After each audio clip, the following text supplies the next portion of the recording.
ಸ್ನೇಹಿತರೆ, ರಾಜ್ಯ ಕಾಂಗ್ರೆಸ್ನ ಕುರ್ಚಿ ಕದನ ಕ್ಲೈಮ್ಯಾಕ್ಸ್ ಹಂತಕ್ಕೆ ತಲುಪಿದೆ. ಕರೆಕ್ಟಾಗಿ 2.5 ವರ್ಷ ಅವಧಿ ಮುಗಿಯೋವರೆಗೂ ಕೂಡ ಕಾದಿದ್ದು ಡಿ ಕೆ ಬ್ರದರ್ಸ್ ಬಹುದೊಡ್ಡ ದಾಳವನ್ನು ಉಳಿಸಿದ್ದು ಇದೀಗ ಕಾಂಗ್ರೆಸ್ ಹೈಕಮಾಂಡ್ಗೆ ಸವಾಲಾಗ್ತಕ್ಕಂಥ ಒಂದು ಪ್ರಕ್ರಿಯೆಯಲ್ಲಿ ತೊಡಗಿರ್ತಕ್ಕಂಥದ್ದು ನಿಜಕ್ಕೂ ಕೂಡ ಕಾಂಗ್ರೆಸ್ ಪಾಳೆಯದಲ್ಲಿ ಬಹುದೊಡ್ಡ ಆತಂಕಕ್ಕೆ ಕಾರಣ ಆಗಿದೆ. ಒಂದು ಕಡೆ ಸಿದ್ದರಾಮಯ್ಯ ಬಣ ಡಿ ಕೆ ಶಿವಕುಮಾರ್ ಅವರಿಗೆ ಕಾಂಗ್ರೆಸ್ ಶಾಸಕರ ಬೆಂಬಲ ಇಲ್ಲ ಅನ್ನುವ ಹೇಳಿಕೆಯನ್ನು ಪದೇ ಪದೇ ಕೊಡೋದ್ರ ಮೂಲಕ ಡಿ ಕೆ ಶಿವಕುಮಾರ್ ಅವರನ್ನು ಒಂದು ರೀತಿ ಕಾಂಗ್ರೆಸ್ ಹೈಕಮಾಂಡ್ ನೆಗ್ಲೆಕ್ಟ್ ಮಾಡೋದಕ್ಕೆ ಪ್ರಮುಖ ಕಾರಣ ಆಗಿದ್ದರು. ಸತತ 10 ತಿಂಗಳಿಂದ ಕೂಡ ರಾಹುಲ್ ಗಾಂಧಿ ಅವರ ಭೇಟಿ ಮಾಡಬೇಕು ಅನ್ನುವ ನಿರಂತರ ಪ್ರಯತ್ನವನ್ನು ಮಾಡಿದ್ದಂತಹ ಡಿ ಕೆ ಶಿವಕುಮಾರ್ಗೆ ರಾಹುಲ್ ಗಾಂಧಿ ಭೇಟಿಗೆ ಅವಕಾಶವನ್ನು ಮಾಡಿಕೊಡದೇ ಇರತಕ್ಕಂಥದ್ದು ಇದೀಗ ಡಿ ಕೆ ಬ್ರದರ್ಸ್ ದೊಡ್ಡ ಮಟ್ಟದಲ್ಲಿ ಸಿಡಿದೇಳೋದಕ್ಕೆ ಪ್ರಮುಖ ಕಾರಣ ಅನ್ನುವ ವಿಶ್ಲೇಷಣೆಗಳು ಕೂಡ ನಡೀತಾ ಇದ್ದಾವೆ. ಈ ನಡುವೆ ಒಬ್ಬೊಬ್ಬ ಶಾಸಕರ ಸಂಖ್ಯೆಯನ್ನು ಹೆಚ್ಚಿಸ್ಕೊಳ್ಳೋದಕ್ಕೂ ಕೂಡ ಡಿ ಕೆ ಶಿವಕುಮಾರ್ ಮಹತ್ವದ ಹೆಜ್ಜೆಯನ್ನು ಇಡ್ತಾ ಇದ್ದು ನಿನ್ನೆ ತಾನೇ ಪರಪ್ಪನ ಅಗ್ರಹಾರ ಜೈಲಿಗೆ ಭೇಟಿ ಕೊಡೋದ್ರ ಮೂಲಕ ಕಾಂಗ್ರೆಸ್ನ 2 ಶಾಸಕರನ್ನು ಭೇಟಿಯಾಗಿರ್ತಕ್ಕಂಥದ್ದು ಕುತೂಹಲಕ್ಕೆ ಕಾರಣ ಆಗಿದೆ. ಇದೀಗ ಡಿ ಕೆ ಬೆಂಬಲಿಗ ಶಾಸಕರ ಸಂಖ್ಯೆ 50ಕ್ಕೂ ಹೆಚ್ಚಾಗಿದೆ ಅನ್ನುವ ಮಾತುಗಳು ಕೇಳಿ ಬರ್ತಾ ಇದ್ದು ಈ ಒಂದು ಶಾಸಕರ ಬಲ ಇದೀಗ ಸಿದ್ದುಪಾಳ್ಯದ ಆತಂಕಕ್ಕೆ ಕಾರಣ ಆಗಿದೆ ಎನ್ನುವ ಮಾತುಗಳು ಕೇಳಿ ಬರ್ತಾ ಇದ್ದಾವೆ. ಇನ್ನೊಂದು ಕಡೆ ಈಗಾಗಲೇ ಡಿ ಕೆ ಶಿವಕುಮಾರ್ ತನ್ನ ಮುಂದಿರ್ತಕ್ಕಂಥ ಬೇರೆ ಎಲ್ಲ ಆದಿಗಳ ಕಡೆಗೂ ಕೂಡ ತಮ್ಮ ಗಮನವನ್ನು ಕೇಂದ್ರೀಕರಿಸ್ತಿದ್ದಾರೆ. ಆ ಮೂಲಕ BJPಯ 2 ಪ್ರಮುಖ ಮುಖ್ಯಮಂತ್ರಿಗಳ ಬೆಂಬಲ ಕೂಡ ಇದೀಗ ಡಿ ಕೆ ಶಿವಕುಮಾರ್ ಅವರಿಗೆ ಸಿಕ್ಕಿದೆ ಎನ್ನುವ ಒಂದು ಸ್ಫೋಟಕ ಮಾಹಿತಿಗಳು ಸಿಗ್ತಾ ಇದ್ದಾವೆ. ಬನ್ನಿ ಸ್ನೇಹಿತರೆ, ನಿಜಕ್ಕೂ ಕೂಡ ಡಿ ಕೆ ಶಿವಕುಮಾರ್ ಮುಂದಿನ ನಡೆಯ ಕುರಿತು ಯಾವೆಲ್ಲ ತೀರ್ಮಾನವನ್ನು ತೆಗೆದುಕೊಳ್ಬೋದು, ಡಿ ಕೆ ಶಿವಕುಮಾರ್ ಅವರಿಗೆ ಬೆಂಬಲ ಕೊಟ್ಟಿರ್ತಕ್ಕಂಥ 2 BJPಯ ಹಾಗೂ ಒಬ್ಬ ಕಾಂಗ್ರೆಸ್ನ ಮುಖ್ಯಮಂತ್ರಿ ಯಾರು ಒಂದ್ಸರಿ ನಾನು ಸಂಪೂರ್ಣವಾಗಿ ವಿವರಿಸ್ತಾ ಹೋಗ್ತೀನಿ. ಅದಕ್ಕಿಂತ ಮುಂಚೆ ನೀವಿನ್ನು ನನ್ನ ಇಟ್ಗೆ ಎಂ ಅಂತ ಯೂಟ್ಯೂಬ್ ಚಾನಲ್ಗೆ ಸಬ್ಸ್ಕ್ರೈಬ್ ಮಾಡ್ಕೊಂಡಿಲ್ಲ ಅಂದರೆ ದಯವಿಟ್ಟು ಸಬ್ಸ್ಕ್ರೈಬ್ ಮಾಡಿಕೊಂಡು ಬೆಲ್ ಬಟನ್ನ ಕ್ಲಿಕ್ ಮಾಡಿ. ನಾನು ಕೊಡ್ತಕ್ಕಂಥ ಮಾಹಿತಿ ನಿಮ್ಗೆ ಇಷ್ಟ ಆಗಿದ್ದರೆ ಈ ವಿಡಿಯೋಗೆ ಲೈಕ್ ಮಾಡಿ, ಶೇರ್ ಮಾಡಿ, ಕಮೆಂಟ್ ಮಾಡಿ. ಸ್ನೇಹಿತರೆ, ಸಿದ್ದರಾಮಯ್ಯ ಮತ್ತು ಡಿ ಕೆ ಶಿವಕುಮಾರ್ ನಡುವೆ ಅಧಿಕಾರ ಹಂಚಿಕೆ ಒಪ್ಪಂದ ಆಗಿರ್ತಕ್ಕಂಥದ್ದು ಸಾಕಷ್ಟು ಬಹಿರಂಗ ಚರ್ಚೆಗೆ ಕಾರಣ ಆಗಿದೆ. ಇಲ್ಲಿವರೆಗೂ ಕೂಡ ಅಂದರೆ ಸಿದ್ದರಾಮಯ್ಯನವರ ಅಧಿಕಾರಾವಧಿ 30 ತಿಂಗಳು ಕಳೆಯುವವರೆಗೂ ಕೂಡ ಡಿ ಕೆ ಶಿವಕುಮಾರ್ ಎಲ್ಲೂ ಕೂಡ ಬಹಿರಂಗವಾಗಿ ನಮ್ಮಿಬ್ಬರ ನಡುವೆ ಅಧಿಕಾರ ಹಂಚಿಕೆ ಒಪ್ಪಂದ ಆಗಿದೆ ಅನ್ನುವ ಮಾತುಗಳನ್ನು ಹೇಳಿರಲಿಲ್ಲ.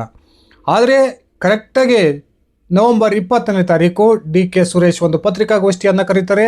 ಆ ಪತ್ರಿಕಾಗೋಷ್ಠಿಯ ಸಂದರ್ಭದಲ್ಲಿ ಈ ಅಧಿಕಾರ ಹಂಚಿಕೆಯ ಬಹುದೊಡ್ಡ ಬಾಂಬನ್ನು ಸಿಡಿಸ್ತಾರೆ. ಅಲ್ಲಿಂದ ಆ ಕಡೆಗೆ ನಡೆದಿದ್ದೆಲ್ಲ ಒಂದು ರೀತಿಯ ಕುತೂಹಲದ ಬೆಳವಣಿಗೆಗಳು ಅಂದರೆ ತಪ್ಪಾಗೋದಿಲ್ಲ.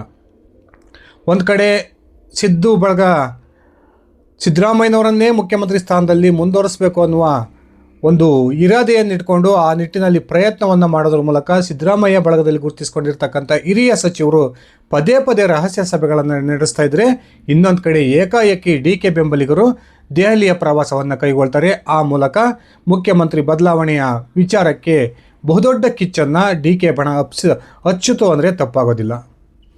ಈ ನಡುವೆ ಇದೀಗ ಕಾಂಗ್ರೆಸ್ ಹೈಕಮಾಂಡ್ ಕೂಡ ಒಂದು ರೀತಿ ತಲ್ಲಣಕ್ಕೆ ಒಳಗಾಗಿದೆ.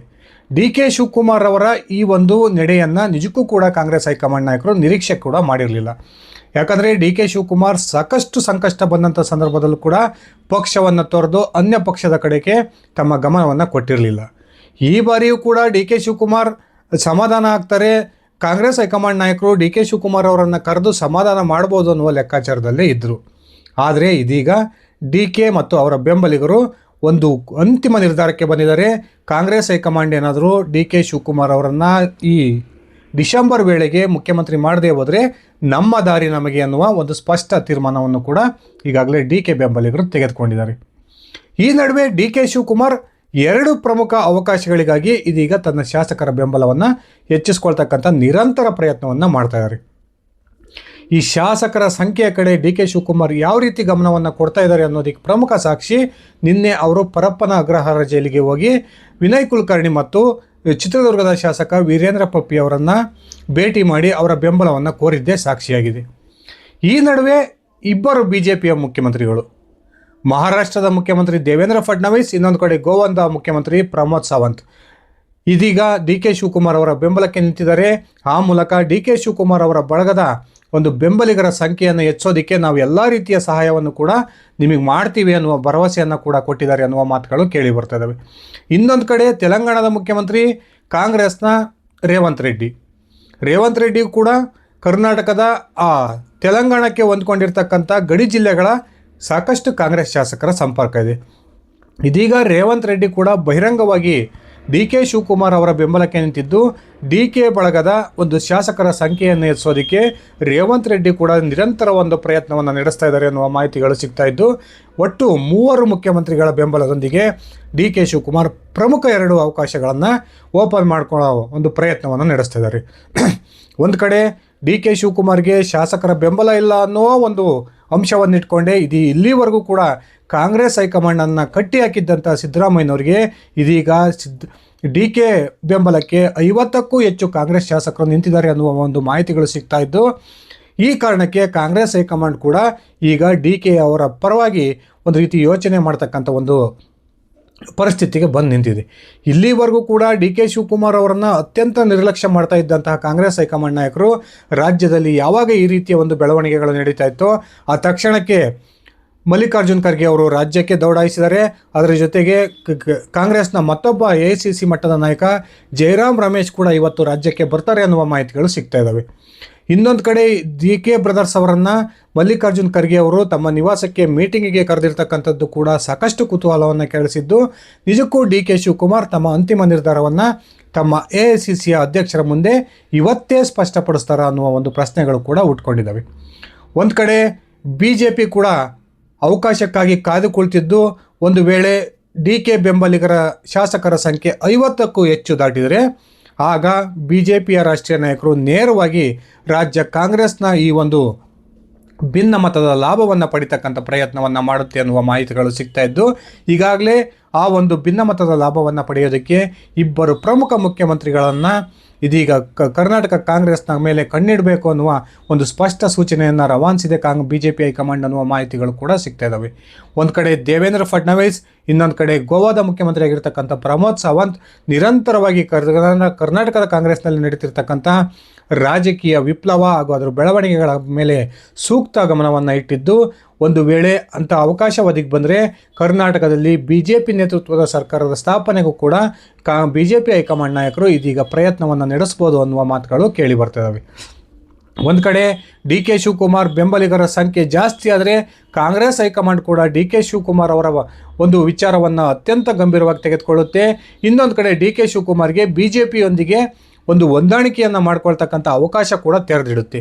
ಈ 2 ಪ್ರಮುಖ ಕಾರಣಗಳಿಗಾಗಿಯೇ ಈಗ ಡಿ ಕೆ ಶಿವಕುಮಾರ್ ತನ್ನ ಬೆಂಬಲಿಗರ ಶಾಸಕರ ಸಂಖ್ಯೆಯನ್ನು ಹೆಚ್ಚಿಸ್ಕೊಳ್ಳೋದಕ್ಕೆ ಪ್ರತಿಯೊಬ್ಬ ಶಾಸಕನಿಗೂ ಕೂಡ ದೂರವಾಣಿ ಕರೆಯನ್ನು ಮಾಡೋದ್ರ ಮೂಲಕ, ನೇರವಾಗಿ ಸಿಕ್ಕಂಥ ಶಾಸಕರನ್ನು ಭೇಟಿಯಾಗೋದ್ರ ಮೂಲಕ, ತಮ್ಮ ಬೆಂಬಲಿಗ ಶಾಸಕರ ಸಂಖ್ಯೆಯನ್ನು ಹೆಚ್ಚಿಸ್ಕೊಳ್ಳೋದ್ರ ಮೂಲಕ ಮುಂದೆ ಕಾಂಗ್ರೆಸ್ ಹೈಕಮಾಂಡ್ಗೆ ಒಂದು ಸವಾಲಾಗ್ತಕ್ಕಂಥ ಒಂದು ಪ್ರಯತ್ನಕ್ಕೆ ಕೈ ಹಾಕಿದ್ದಾರೆ. ಇನ್ನೊಂದು ಕಡೆ BJPಯ ರಾಷ್ಟ್ರೀಯ ನಾಯಕರು ಕೂಡ ಒಂದು ಅವಕಾಶ ಸಿಕ್ಕಿದ್ದೇ ಆದರೆ ರಾಜ್ಯದಲ್ಲಿ ಕಾಂಗ್ರೆಸ್ ಸರ್ಕಾರವನ್ನು ಪತನಗೊಳಿಸಬೇಕು ಅನ್ನುವ ಪ್ರಯತ್ನವನ್ನು ಮಾಡ್ತಾ ಇದ್ದು, ಡಿ ಕೆ ಶಿವಕುಮಾರ್ರೊಂದಿಗೆ ಈಗಾಗಲೇ ಮಹಾರಾಷ್ಟ್ರದ ಮುಖ್ಯಮಂತ್ರಿ ದೇವೇಂದ್ರ ಫಡ್ನವೀಸ್ ಈ ಏನು 20ರ ನಂತರ ನಡೆದಿರ್ತಕ್ಕಂಥ ಬೆಳವಣಿಗೆಯ ನಂತರ 2-3 ಬಾರಿ ದೂರವಾಣಿ ಕರೆಯನ್ನು ಮಾಡೋದ್ರ ಮೂಲಕ ಡಿ ಕೆ ಶಿವಕುಮಾರ್ ಅವರಿಗೆ ಬಹುದೊಡ್ಡ ಆಫರನ್ನು ಕೂಡ ಕೊಟ್ಟಿದ್ದಾರೆ ಅನ್ನುವ ಮಾಹಿತಿಗಳು ಸಿಗ್ತಾ ಇದ್ದಾವೆ. ಇದೇ ರೀತಿಯ ಬೆಳವಣಿಗೆ ಮುಂದುವರೆದಿದ್ದೇ ಆದರೆ ಬಹುತೇಕ ಇವತ್ತು ಕುರ್ಚಿ ಫೈಟ್ಗೆ ಕ್ಲೈಮ್ಯಾಕ್ಸ್ ಸಿಗ್ಬೋದು ಅನ್ನುವ ಮಾತುಗಳು ಸಿಗ್ತಾ ಇದ್ದಾವೆ, ಕೇಳಿ ಬರ್ತಾ ಇದ್ದಾವೆ. ಒಂದು ಕಡೆ ಕಾಂಗ್ರೆಸ್ ಹೈಕಮಾಂಡ್ ಕೂಡ ಈ ಒಂದು ಜಟಾಪಟಿಯನ್ನು ಅತ್ಯಂತ ಗಂಭೀರವಾಗಿ ತೆಗೆದುಕೊಂಡಿದ್ದು, ಇದಕ್ಕೊಂದು ಸೂಕ್ತ ಪರಿಹಾರವನ್ನು ತೆಗೆದುಕೊಳ್ಬೇಕು ಅನ್ನುವ ನಿರ್ಧಾರಕ್ಕೆ ಬಂದಿದೆ. ಆ ಮೂಲಕ ಡಿ ಕೆ ಬ್ರದರ್ಸನ್ನು ಇವತ್ತೇನು ಮಲ್ಲಿಕಾರ್ಜುನ್ ಖರ್ಗೆ ಅವರು ಮೀಟಿಂಗಿಗೆ ಕರೆದಿರೆ ಆ ಒಂದು ಸಭೆಯ ಸಂದರ್ಭದಲ್ಲಿ ಏನೆಲ್ಲ ನಿರ್ಣಯಗಳು ಹೊರಗೆ ಬರ್ಬೋದು ಅನ್ನುವ ಕುತೂಹಲ ಕೂಡ ಕಾಡ್ತಾ ಇದೆ.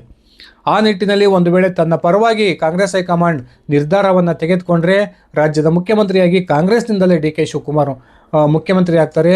ಆ ರೀತಿಯ ನಿರ್ಣಯ ಬರದೇ ಹೋದರೆ ಡಿ ಕೆ ಶಿವಕುಮಾರ್ BJP ಕಡೆ ತಮ್ಮ ಹೆಜ್ಜೆಯನ್ನು ಹಾಕ್ಬೋದು ಅನ್ನುವ ಒಂದು ಸ್ಫೋಟಕ ಮಾಹಿತಿಗಳು ಕೂಡ ಸಿಗ್ತಾ ಇದ್ದಾವೆ. ಸ್ನೇಹಿತರೆ, ಡಿ ಕೆ ಶಿವಕುಮಾರ್ ರಾಜ್ಯದ ಮುಖ್ಯಮಂತ್ರಿ ಆಗೋದೇ ಆದರೆ ಅದು ಕಾಂಗ್ರೆಸ್ನಿಂದ ಆಗ್ತಾರಾ ಅಥವಾ BJPಯಿಂದ ಮುಖ್ಯಮಂತ್ರಿ ಆಗ್ತಾರಾ? ನಿಮ್ಮ ವೈಯಕ್ತಿಕ ಅಭಿಪ್ರಾಯವನ್ನು ಕಮೆಂಟ್ ಮಾಡಿ. ಧನ್ಯವಾದಗಳು. ಶುಭ ದಿನ.